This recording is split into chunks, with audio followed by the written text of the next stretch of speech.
Good evening, students. Students, welcome back again in your YouTube channel. This is the chemistry class. Students, today we want to solve some important questions. These questions are very important related to the board examinations. So all of you try to understand all these questions. Try to solve. I also try to solve this question. So all of you students see this question and try to understand the question. Students, the question is a compound A on oxidation, a compound A on oxidation gives C2H4O2, means the molecular formula of the compound B is the C2H4O2 full stop. React with means a compound जो है react with dilute sodium hydroxide and on subsequent heating form C the compound C on catalytic hydrogenation gives D. Identify A B C and D and write down the reactions involved. Students, this is the question. This question is the important and many times it has asked in board examinations. So all of you try to question. Compound A जो है oxidation के बाद compound B देता है जिसका molecular formula C2H4O2 है. यानी compound A का जब हम ऑक्सीडेशन करते हैं तो कंपाउंड बी बनता जिसका मॉलिक्यूलर फार्मूला C2H4O2 है.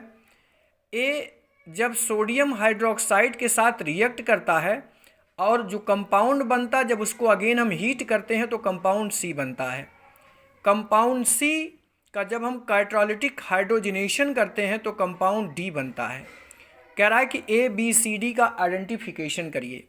स्टूडेंट्स देखिए, कंपाउंड ए जो है जब ऑक्सीडेशन करते हैं तो कंपाउंड बी बनता है जिसका फार्मूला आपको गिवन है C2H4O2. स्टूडेंट्स ऑक्सीजन यहाँ 2 है. इससे क्लियर हो रहा है कि ये कंपाउंड कार्बोक्सिलिक एसिड है. अब कार्बन 2 है तो 2 कार्बन से कार्बोक्सिलिक एसिड बन जाएगा CH3, C double bond O single bond OH. ये आपका कंपाउंड बी है. ये बनता किसके है? ए के ऑक्सीडेशन से. तो आप जानते होंगे कि कार्बोक्सिलिक एसिड ऑक्सीडेशन से बनता है एल्डिहाइड से. क्यों? क्योंकि यहाँ पर क्वेश्चन दिया है कि ए जो है डाइल्यूट सोडियम हाइड्रोक्साइड से रिएक्ट करता है. तो आप जानते होंगे कि सोडियम हाइड्रोक्साइड से रिएक्शन जो है एल्डोल कंडेंसेशन होता है और एल्डोल कंडेंसेशन एल्डिहाइड्स करते हैं. तो इसका मतलब कंपाउंड ए जो है एल्डिहाइड है. अब बात उठती है, aldehyde same number of carbon का ऑक्सीडेशन करके कार्बोक्सिलिक एसिड में कन्वर्ट होता है. आपको पहले बताया गया है. यानी दोनों में कार्बन सेम होता है. तो यहाँ नंबर ऑफ कार्बन कितने हैं? 2. तो इसका मतलब 2 कार्बन का आपका एल्डिहाइड होगा. तो 2 कार्बन का एल्डिहाइड क्या हुआ? CH3 C double bond O single bond H. यानी हो गया एथेनल. जब इसका ऑक्सीडेशन करेंगे किसी ऑक्सीडाइजिंग एजेंट के प्रेजेंस में तो आपका CH3 C double bond O single bond OH बनेगा, जो कि ये आपका कंपाउंड कौन सा है? बी है.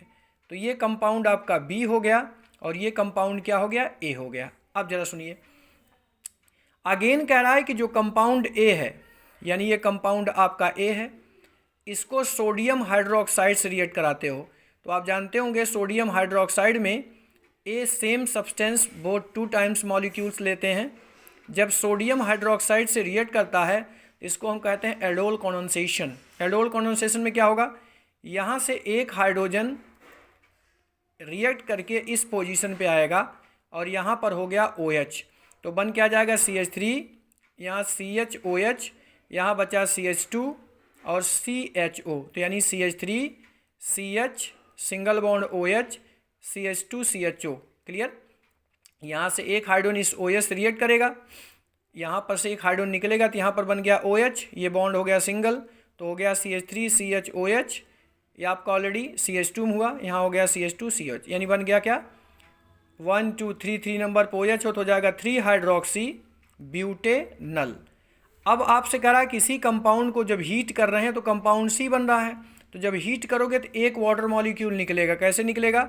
एक हाइड्रोजन यहाँ से निकलेगा और ये हाइड्रोजन इस OH से रिएक्ट कर लेगा और बना देगा वाटर मॉलिक्यूल, यानी -H2O यहाँ से लिबरेट हो गया। अब जब वाटर यहाँ से लिबरेट होगा तो बचेगा क्या स्टूडेंट्स? ये निकल गया तो यहाँ वाटर निकलेगा तो ये बॉन्ड यहाँ आएगा, इसका मतलब डबल बॉन्ड हो गया, तो हो जाएगा CH3 CH double bond CH single bond CHO। इसका नेम क्या हो जाएगा? ब्यूट 2-इन-1-अल। 2 नंबर पर ब्यूट 2-इन-1-अल, ये कंपाउंड हुआ C।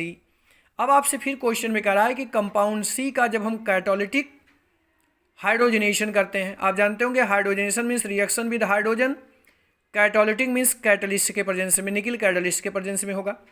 तो आप जानते होंगे कि हाइड्रोजन जो है डबली बॉन्डेड जो होता है उसको सिंगल में कन्वर्ट कर देता है। तो अब देखिए इसमें डबल बॉन्ड कहाँ है? एक तो डबल बॉन्ड यहाँ है और एक डबल बॉन्ड यहाँ होगा। क्यों? क्योंकि C single bond H double bond O होगा, तो डबल बॉन्ड भी सिंगल बॉन्ड में कन्वर्ट होगा। तो डबल बॉन्ड सिंगल बॉन्ड में कन्वर्ट हुआ, यहाँ का डबल बॉन्ड और यहाँ दोनों का। तो अगर देखिए यहाँ का एक हाइड्रोजन यहाँ ऐड होगा तो हो गया CH2, एक हाइड्रोजन यहाँ ऐड हुआ तो यहाँ हो गया CH2, और यहाँ पर भी हाइड्रोजन ऐड होगा, चूँकि बॉन्ड को तोड़ना है इसलिए CHO जो है ये कन्वर्ट हो जाएगा CH2OH में। ठीक, तो आपका क्या बन गया? 1 2 3 4 ब्यूटेनॉल, या 1 ब्यूटेनॉल कह सकते हैं या ब्यूटेन 1 ऑल कह सकते हैं। तो इसका मतलब ये कंपाउंड हो गया D। तो स्टूडेंट्स कंपाउंड A क्या हुआ? कंपाउंड A आपका हो गया CH3 C double bond OH यानी इथेनल। कंपाउंड B क्या हुआ? Ethanoic acid. कंपाउंड C क्या हुआ? ब्यूटेन 2-इन-1-ऑल। और कंपाउंड D क्या हुआ? Butane 1 all. ठीक, तो ये रिएक्शन राइट करने के बाद आप नीचे लिखेंगे कि A इक्वल टू ये compound, B equal to this compound, C equal to this compound and D equal to this compound. Okay, so all of you maybe understand this question. This is a very important question and many times asked in board examination also. ठीक, now we discuss the next question students. The next question students, that is explain the structure and magnetic behavior of CrCO6 using balance bond theory. यानी balance bond theory के behalf पर CrCO6 की structure और magnetic behaviour हमें explain करनी है। Student देखिए CrCO6 CO ये कार्बोनिल है, ये आप जानते होंगे, पहले भी आप पढ़े, ये न्यूट्रल लिगेंड होता है और न्यूट्रल लिगेंड की ऑक्सीडेशन 0 होगी। तो अगर इसकी ऑक्सीडेशन हमें फाइंड करना तो x मानेंगे, इसकी 0 होती है तो 6 × 0 इक्वल टू कोई चार्ज नहीं तो 0 हो गया, तो x इक्वल टू 0, यानी इस पर कोई चार्ज नहीं है। तो अगर हम क्रोमियम का इलेक्ट्रॉनिक कॉन्फ़िगरेशन करते हैं तो 1s2 2s2 2p6 3s2 3p6 4s1 and 3d5। आप जानते होंगे 24 में एक्सेप्शन होता है इसलिए यहाँ 4s1 रखते हैं। अब अगर हम स्टूडेंट्स इलेक्ट्रॉनिक कॉन्फ़िगरेशन करते हैं तो आप जानते होंगे कि D में कितने ऑर्बिटल्स बनते हैं? 5 1 2 3 4 एंड 5। S में होता 1 एंड P में कितने होते हैं? 3। तो D में कितने 5 इलेक्ट्रॉन हैं? तो 1 2 3 4 एंड 5। एंड S में स्टूडेंट्स कितने इलेक्ट्रॉन? 1 हमने रख दिया एंड 4p कोई है ही नहीं, 4p हमने बैक एंड छोड़ दिया। अब आपको देखना होता है कि स्ट्रॉन्ग फील्ड है कि वीक फील्ड है। आपको हमने पहले एक्सप्लेन किया था कि स्ट्रॉन्ग फील्ड लिगेंड्स जो होते हैं उनमें पेयरिंग कैपेसिटी होती है, यानी वो इलेक्ट्रॉन को पेयर्ड करने की टेंडेंसी रखते हैं। और अगर वीक फील्ड लिगेंड है तो उनके पास पेयरिंग टेंडेंसी नहीं होती है। तो ये देखिए CO जो है स्ट्रॉन्ग फील्ड लिगेंड है, इसका मतलब ये इलेक्ट्रॉन को क्या करेगा? पेयर्ड करेगा। अब पेयर्ड कैसे हुआ?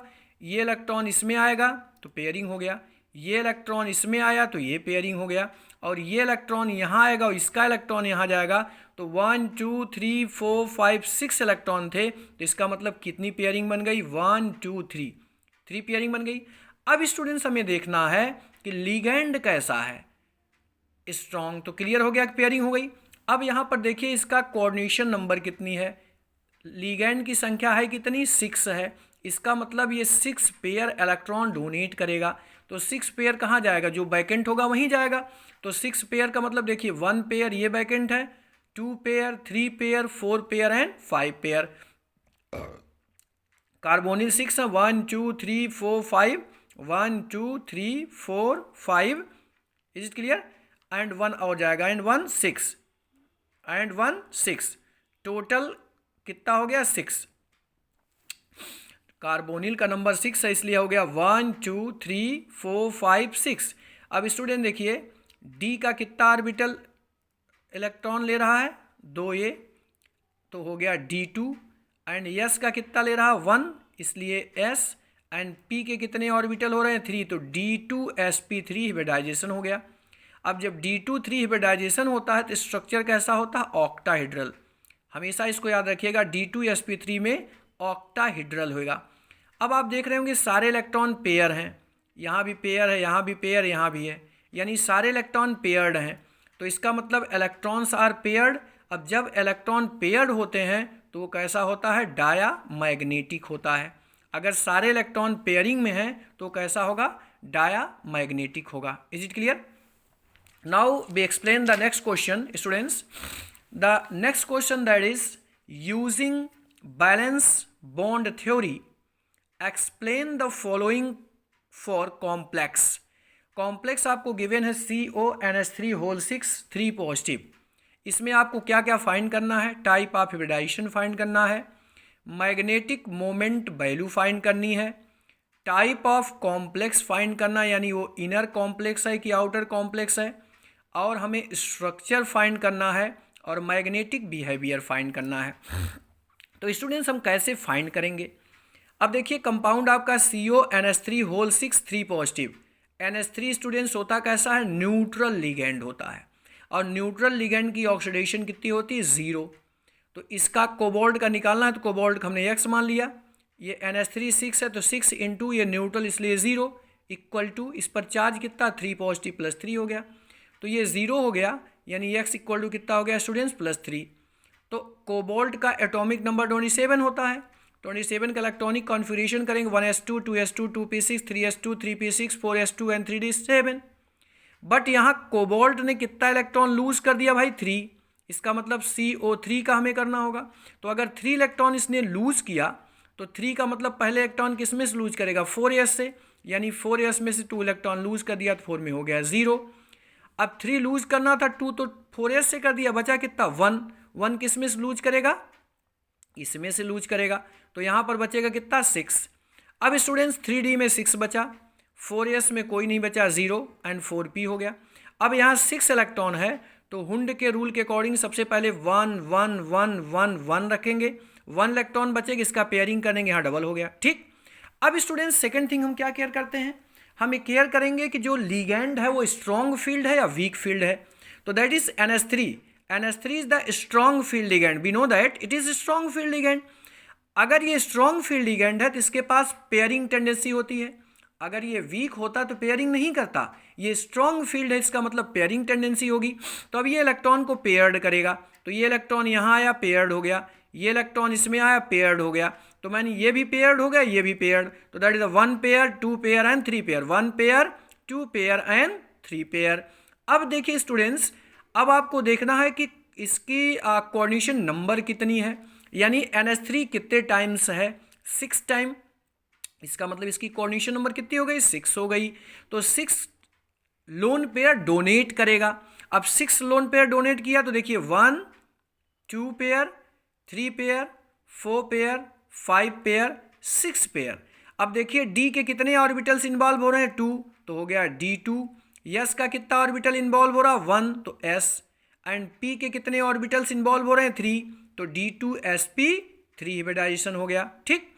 अब इसका मतलब आपसे पहला पूछा था टाइप ऑफ हिब्रिडाइजेशन, तो टाइप ऑफ हिब्रिडाइजेशन कैसा हो गया D2sp3। दूसरा आपको बताना है मैग्नेटिक मोमेंट वैल्यू, अब कैसे फाइंड करेंगे, देखिए हिब्रिडाइजेशन तो हो गया D2sp3, number of unpaired electron 0 है, चूंकि अभी आपने देखा कि इसमें सारे इलेक्ट्रॉन पेयर्ड हो चुके हैं, तो अगर सारे पेयर्ड हो गए हैं तो इसका मतलब इसमें कोई अनपेयर्ड नहीं है, तो अनपेयर्ड इलेक्ट्रॉन की वैल्यू क्या हो गई 0। और स्पिन मैग्नेटिक मोमेंट का फार्मूला आपने पढ़ा होगा, क्या होता है students, mu equal to n+2, तो n की वैल्यू कितनी है 0, तो यानी 0 0 + 2 स्टूडेंट्स, अगर 0 में 2 ऐड करेंगे 2 आएगा, और 2 से 0 मल्टीप्लाई करेंगे क्या आएगा 0। इसका मतलब स्पिन मैग्नेटिक मोमेंट कितना हो गया 0 हो गया। ठीक, अब स्टूडेंट्स सेकेंड थिंग आपको कैलकुलेट करना था कि ये कॉम्प्लेक्स किस टाइप का है, आउटर कॉम्प्लेक्स है कि इनर कॉम्प्लेक्स है। अब इसके बिहेव पे आप देखिए, अगर ये स्ट्रॉन्ग फील्ड है तो इलेक्ट्रॉन की पेयरिंग 3D से कर रहा है, यानी अगर यहाँ से करता तब तो आउटर फील्ड हो जाता, लेकिन इलेक्ट्रॉन की पेयरिंग यहाँ से कर रहा है यानी D से कर रहा है, इसका मतलब ये इनर फील्ड कॉम्प्लेक्स होगा। Is it clear? अगर यहाँ से ये मान लीजिए पूरा कंप्लीट भर गया होता, या ये यहाँ से ना करके यहाँ से करता, तब ये आपको हो जाता आउटर, और यहाँ से करेगा तो कैसा होगा इनर। तो इसका मतलब यहाँ से पेयरिंग हो रही थी, कैसा होगा inner complex. This is inner orbital complex. Hybridisation कैसा है स्टूडेंट्स, D2sp3, तो स्ट्रक्चर कैसा हो जाएगा ऑक्टाहिड्रल। कैसा होगा ऑक्टाहिड्रल। अब क्या स्टूडेंट्स, इसमें देखिए सारे इलेक्ट्रॉन पेयर्ड हैं, अगर सारे इलेक्ट्रॉन पेयर्ड हैं तो कैसा होगा डायामैग्नेटिक होगा, यानी there is no unpaired electron, यानी इसमें कोई अनपेयर्ड इलेक्ट्रॉन नहीं है, so magnetic behaviour is diamagnetic. Okay, अब स्टूडेंट्स हम नेक्स्ट क्वेश्चन एक्सप्लेन करेंगे। This is the question, you are given benzene, concentrate sulphuric acid and sodium hydroxide, यानी आपके पास तीन चीज़ें हैं, एक तो बेंजीन है, कॉन्सनट्रेट सल्फ्यूरिक एसिड है और सोडियम हाइड्रोक्साइड है। Right the equation for preparation of phenol, यानी फिनॉल को बनाने के लिए आप रिएक्शन राइट करिए इसके हेल्प से। तो स्टूडेंट्स क्या होगा, ये बेंजीन सबसे पहले कॉन्सनट्रेट सल्फ्यूरिक एसिड से रिएक्शन करेगा। आप जानते होंगे सल्फ्यूरिक एसिड डिसोसिएट्स होता है तो SO3H में और OH में होता है, तो यहाँ पर SO3H लग गया और यहाँ से जो हाइड्रोजन निकलेगा उस OH रिएक्ट करके वाटर बना देगा, तो आपका बन गया बेंजीन सल्फोनिक एसिड। अब बेंजीन सल्फोनिक एसिड को सोडियम हाइड्रोक्साइड के साथ हम फ्यूज्ड करेंगे, तो आपका फ्यूज्ड होने के बाद बनेगा ONA, O negative Na positive, that is the sodium phenoxide. अब sodium phenoxide again sulphuric acid H2SO4 के प्रेजेंस में जब हीट करेंगे तो आपका बन जाएगा फिनॉल, यानी बेंजीन इंक ऊपर OH। Again benzene at first react with concentrate sulphuric acid, sulphuric acid dissociates होता है OH में और SO3H में, तो SO3H स्टूडेंट्स यहाँ लग गया और जो यहाँ से हाइड्रोजन निकलेगा उस OH से रिएक्ट करके वाटर बना देगा, तो ये बन गया बेंजीन सल्फोनिक एसिड। अब ये benzene sulphonic acid again sodium hydroxide के साथ 573 केल्विन पर फ्यूज्ड होगा, तो ये आपका बन जाएगा benzene ring O negative Na positive sodium phenoxide, और सोडियम फिनॉक्साइड H2SO4 के साथ अगेन जब हीट करेंगे तो बन जाएगा फिनॉल, यानी बेंजीन रिंग के ऊपर OH। Okay, so students may be all of you understand all these topics.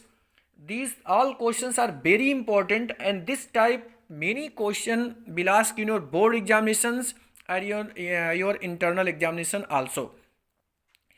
Means this type question will ask in your examination that are 3 marks or 5 marks. Means if we in your examination ask that the type, the hybridization, magnetic behavior, complex structure, magnetic behavior, means all these if asked to write, then this question will ask in 5 marks, and if the 3 asked, then it is 3 marks. So all of you students try to understand all these questions, because these questions are very important. Means all these questions not same, but this type question will ask in your examination. So this is the first question which I have explained. This is the second question which I have explained, and this is the third question which I have explained, and this is the fourth question which I have explained. So students, all of you try to understand all these questions. These questions are very helpful to increase your knowledge and increase to your knowledge to solve all these type of questions.